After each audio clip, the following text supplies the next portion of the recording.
Logos Hope, the world's largest floating book fair. Come and meet the volunteer crew from more than 60 different countries. Browse through and purchase from our collection of over 5,000 titles of books. Tour through the Journey of Life display. Enjoy a delicious treat in the International Cafe. Ask about tickets for onboard events. And chat with one of our crew about life on board the Logos Hope. See you there!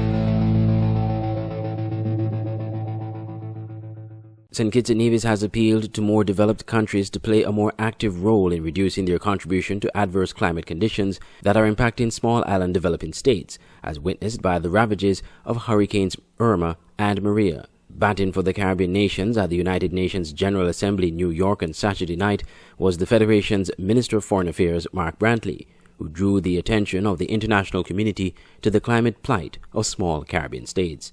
The humanitarian crisis unfolding in the Caribbean in the wake of Hurricanes Irma and Maria is stark testimony that climate change is not only real, but poses an existential threat to our people, our countries, and our civilization.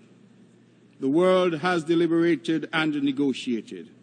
We have made commitments and signed multiple agreements, most recently the Paris Agreement, but the time for more urgent, concrete, tangible, and collective action is now. Mr. President, it is the most cruel irony of our times that those of us in the Caribbean least responsible for climate change are the ones most disastrously affected by it. Mr. Brantley noted that Caribbean nationals refuse to become climate refugees and called on countries that contribute immensely to climate change to actively play their role in mitigating the effects on Caribbean countries that was ravaged by Hurricane Maria this past week.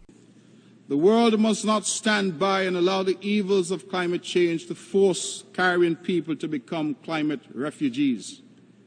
We must rebuild, and we require the community of nations to partner with us in this rebuilding effort. In the fight against the disastrous effects of climate change, allow me to congratulate the work of many international agencies and organizations, as well as non-governmental actors. My country is especially heartened, Mr. President, with the work being undertaken by the Commonwealth and its leadership.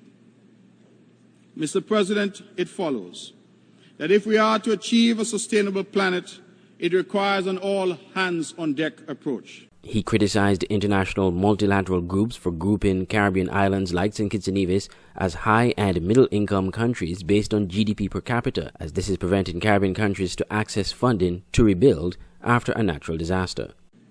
Mr. President, my delegation condemns unreservedly the sterile analysis of GDP per capita, which has been used by international agencies to tell our small island developing states that we are now middle and high-income countries and therefore locked out of accessing developmental assistance or affordable financing.